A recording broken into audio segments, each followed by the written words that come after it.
Bonjour et bienvenue sur la chaîne Le Culte du Dé. Alors aujourd'hui, on va débuter une série de vidéos sur le jeu Malifaux.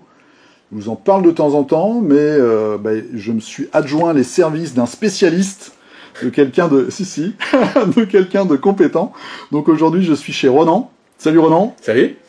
Et on va vous parler de Malifaux. Donc tu vas déjà nous parler du fluff. On regarde ici tes décors et tes figurines. Je vais te laisser présenter le jeu, et puis après on fera une vidéo par faction pour vous faire découvrir l'univers, et puis peut-être vous aider à faire un choix dans une faction où vous voudriez jouer. Voilà, je te laisse parler. D'accord, très bien. Donc, alors ça se passe dans un univers alternatif, en fait, où quasiment semblable au nôtre, sauf qu'il y avait beaucoup de magie qui un jour a disparu. Je simplifie un petit peu, mais les sorciers ont fini par ouvrir un passage vers une terre parallèle, sur une planète parallèle qui s'appelle Malifaux, enfin, où la ville s'appelle Malifaux, et où ils ont trouvé des pierres, Soulstone en VO, ou Pierre-Âme sur l'attraction française, quand il y en avait une, qui permettent d'alimenter les sorts. Il y a une centaine d'années avant le début du jeu, donc aux alentours de 1800, la porte s'est fermée avec un zombie qui est sorti de la porte juste avant qu'elle se ferme, avec marqué Ours en VO, donc nôtre. C'est chez nous. Voilà, exactement, mais c'est exactement ce qui s'est passé. 100 ans après, la porte se réouvre, et forcément, quand il y a du profit à se faire, parce que mine de rien, les Soulstones, ça vaut une petite fortune, tout le monde a voulu de nouveau y aller. Et c'est la guilde, donc... Alors la guilde... La guilde, voilà, c'est notamment celui-là. Celui que je viens de montrer, qui a une nouvelle figue. Une nouvelle figue, mais comme il était parti de la guilde, on l'a mis ici. Et donc la guilde qui dirige un peu tout ça. On va dire, officiellement c'est la police, en pratique c'est quand même un peu... C'est pas tout pour protéger, servir, enfin si, protéger les intérêts de la guilde et servir les intérêts de la guilde. Voilà. Voilà. Ils sont un peu fascistes sur les bords, quoi. C'est le terme qu'on emploie le plus souvent et c'est probablement pas totalement faux. Voilà. Donc, ça c'est, on va dire, le pitch de départ. Et le fluff évolue en fonction des versions. Bon, j'ai pas trop l'évolution entre la V1 et la V2, puisque à cette époque je jouais pas encore à Malifaux, j'ai commencé au début de la V2. Et là on arrive à la 3 donc. La 3 qui vient juste de sortir.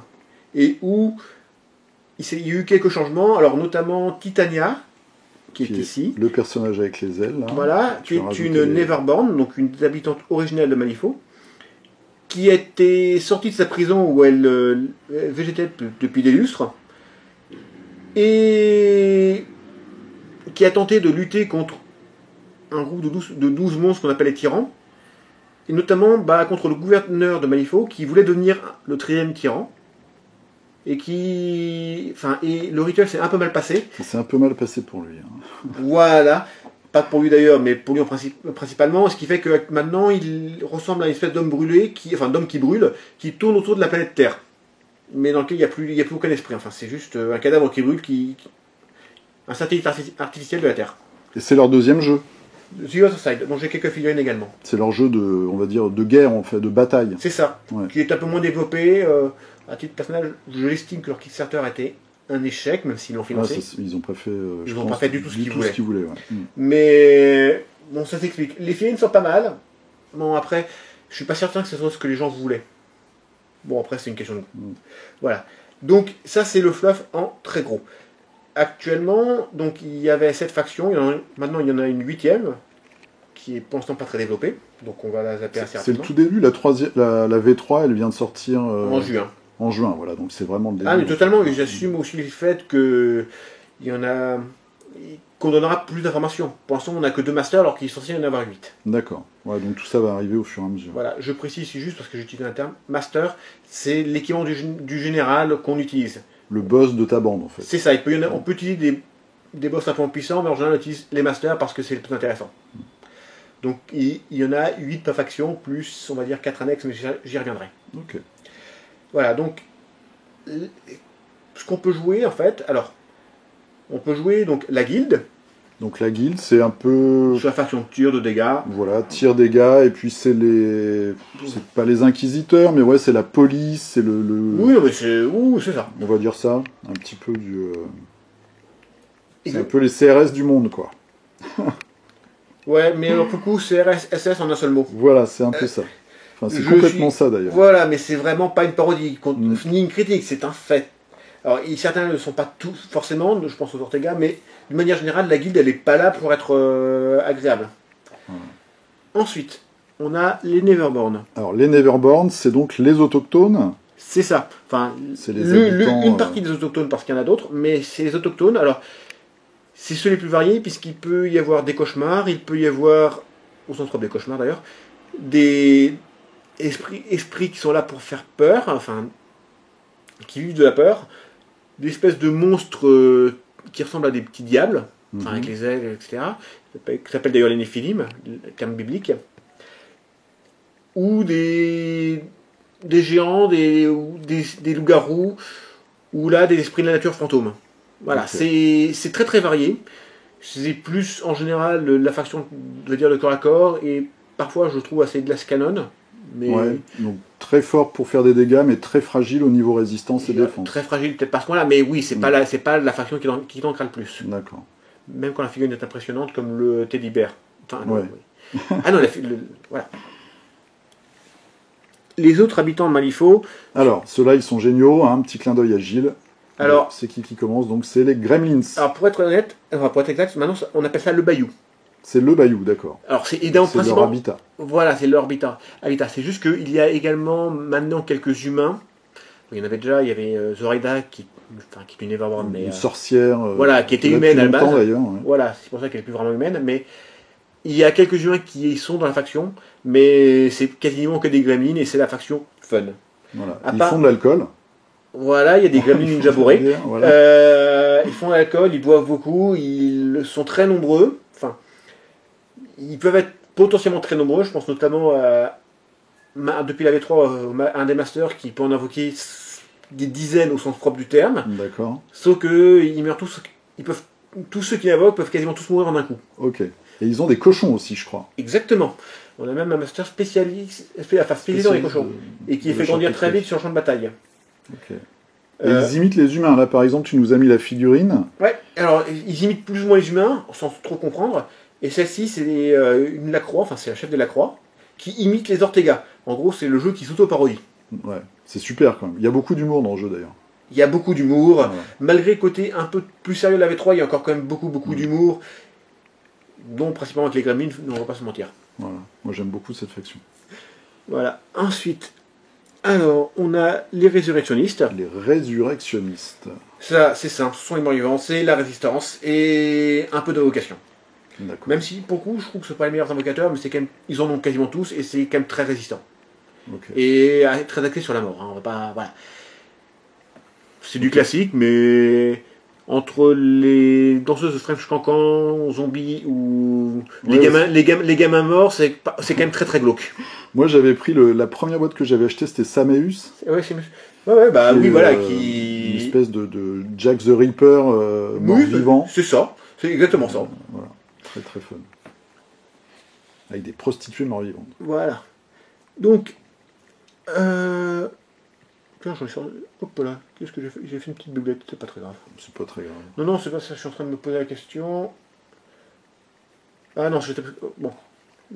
Ah voilà, c'est que j'ai oublié de sortir une faction, c'est pas grave. Là, c'est. Les Ten Thunder. Voilà. Donc.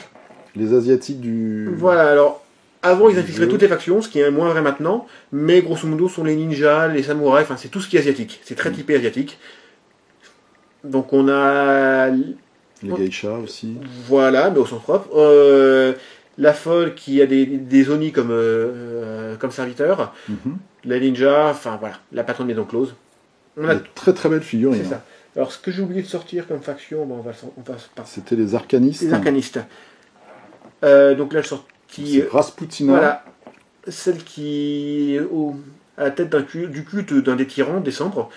Et oui. Et on va dire ça c'est très cliché, Rasputina, le froid, voilà. Mais bon, le culte de Décembre est donc elle a la tête d'un culte cannibale, ça va, c'est sympa. En hiver. Oui, après, voilà, on a aussi la master. Elle est très belle celle-là. Ouais, qui elle maîtrise le feu. Donc on a un peu de tout. Donc c'est des magiciens. Alors c'est la mafia. À la base, c'est ça, c'est exactement ça, c'est la mafia. Ce sont des. Comment dire? Ce sont des sorciers qui pratiquent la magie de façon illégale. Qui sont pourchassés par la guilde. Ah oui, totalement. Et donc, c'est pour ça que les mafia sont vraiment la tête de... Et en général, eux, ils se baladent, enfin, ils sont plus leur master, avec quelques minions, notamment, soit robotiques, soit... Des soit des monstres. constructs, Oui, des golems, beaucoup des de choses comme constructs, ça. beaucoup de constructs. Alors, pas que, mais beaucoup de constructs. Autour d'eux. Alors, il n'y a pas que ça, mais c'est vrai que c'est souvent un peu de magie avec des constructs autour d'eux. D'accord. Il y a de l'invocation ou pas, où ils ont les constructs dès le début? Ça, moi, je connais pas du tout cette faction, alors, en fait. c'est pas ma préférée non plus. Ils ont un peu d'invocation, mais c'est pas elle qui invoquera le plus. D'accord. Maintenant, il faut bien voir que l'invocation, il y en a dans toutes les factions, et c'est pas réservé aux résurrectionnistes. Ok. Donc, ça, c'est... alors, avant, lui, c'est un... Avant, il était Thunder Guild. En V3, il a été viré de la guilde, et donc, avec... lui, c'est la nouvelle faction des explorateurs. On n'a pas beaucoup d'informations, donc on va passer très rapidement dessus. Et en fait, c'est... Bah voilà, ils explorent un peu tout ce qu'il y a autour. Pour trouver des artefacts, Ouais, ça? c'est ça, mais pour l'instant, on n'a que 2 masters sur les 8, donc on va éviter de trop en dire. Malheureusement, c'est compliqué. C'est tellement compliqué qu'ils n'ont même pas de figurines communes au master. D'accord. Donc, non, pour l'instant, on va vraiment pas en dire plus. Et enfin, je vais gagner pour le dernier parce que j'aime beaucoup ce master. Dernier et non des moindres. Ce sont les Outcasts. Alors, c'est grosso modo tous ceux qui ne sont pas ailleurs. D'ailleurs, en V1, il n'y avait que 5 factions. Et les Thunder, les Gremlins et le reste, c'était dans les Outcasts. D'accord. C'est tous des mercenaires ou pas? On peut les intégrer à Non, chaque faction? on pouvait en V2, il y en avait beaucoup en V2 qu'on pouvait intégrer dans les autres factions, ce n'est plus du tout le cas en V3. Ok. C'est vraiment une faction à part entière maintenant? Ça a toujours été une faction à part entière, Ouais. simplement avant, il y avait quand même des figurines qu'on pouvait intégrer ailleurs. Maintenant en V3, les règles ont tellement changé que on ne peut plus prendre des mercenaires prendre des mercenaires. On peut prendre des figurines d'autres factions si elles ont un point commun avec notre leader. Avec des mots-clés, c'est ça? Voilà, mais on verra tout à l'heure. c'est ça, plutôt lorsqu'on a fini le fluff et qu'on parlera un peu du jeu. Mais maintenant, les Outcasts, c'est leur faction à eux. Et donc, c'est un peu tous les bandits, tous ceux qui sont en dehors. Et il y a Il y a un peu de tout, c'est un fourre-tout, non? C'est un fourre-tout, enfin, c'est quand même.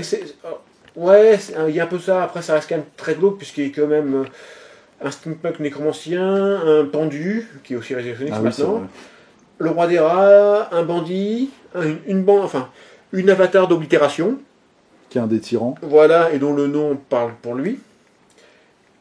Et puis, on a aussi une autre mercenaire, on a aussi 2 mercenaires, dont une glace canon et un en armure. Donc, voilà, il y a un peu de tout. Moi, j'ai beaucoup joué cette faction, en V2.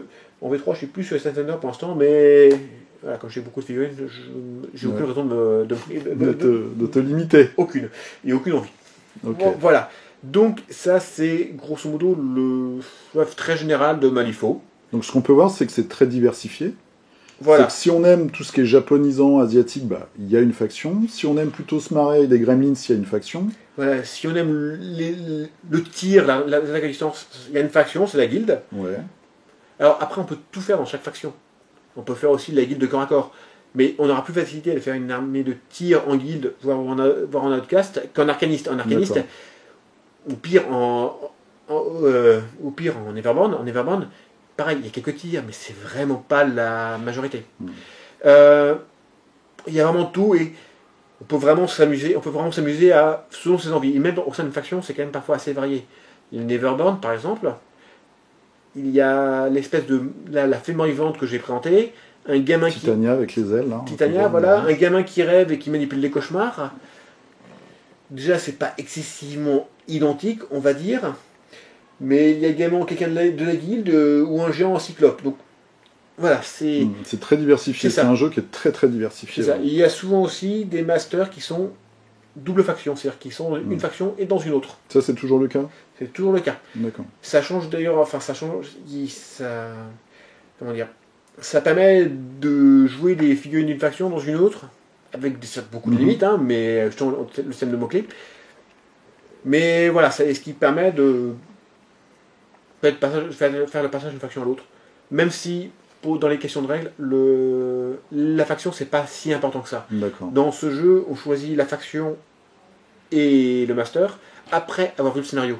Oui. Donc dans l'absolu, même si c'est vrai que traditionnellement, nous on fait souvent on joue telle faction, en fait en pratique, on n'a pas à faire ça. En pratique, c'est oui, je peux jouer n'importe quoi et on décide avant, après la partie. Tu viens pas avec ta bande prédéfinie, en fait, t'attends de savoir ce que tu vas devoir faire pendant ta partie. Non seulement tu vas pas avec ta bande, mais tu viens pas avec ta faction prédéfinie. Et tu vas adapter en fait vraiment ton équipe au scénario et aux objectifs. En fait. Et en V3 d'ailleurs, ce qui n'était pas le en V2, mais ils ont fait un très bon truc en V3, aussi au master adverse. C'est-à-dire qu'en V2, on choisissait on voyait le scénario, on faisait notre liste.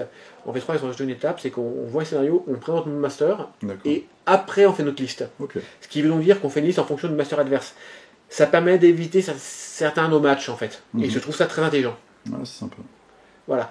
Il y a juste une petite chose, il faut être très honnête. Est-ce que je peux avoir le bouquin? C'est très rapide, mais c'est juste un peu une chose dans laquelle il faut être très lucide. J'adore ce jeu, mais je ne veux pas non plus... comment dire, le survendre ou voilà. Là, déjà, il y a une chose qu'il faut prévenir, c'est que les figurines sont à monter. Sont à monter comme souvent. Mais elles sont très fines aussi. Voilà, moi j'ai perdu certaines très petites parties, alors par contre c'est important. Mais voilà, il y a une figurine dont la barbe est la petite barbichette est une figurine à part, un morceau à part, et que c'était l'expression par la barbe de Yann Lo était une expression de frustration sur le forum anglais pendant un temps. D'accord. Alors juste une chose, on va montrer très rapidement là-dedans, ça c'est le monde.